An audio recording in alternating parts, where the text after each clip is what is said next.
ሊወስደኝ ይመጣል ጌታዬ እጄን ይዞ ከእሱ ጋር ዘላለም በሆታ በደስታ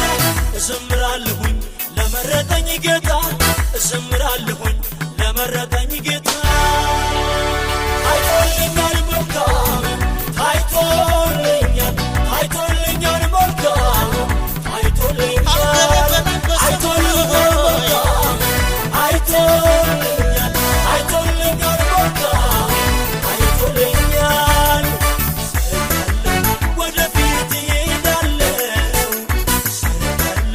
ወደፊት እሄዳለሁ ወደፊት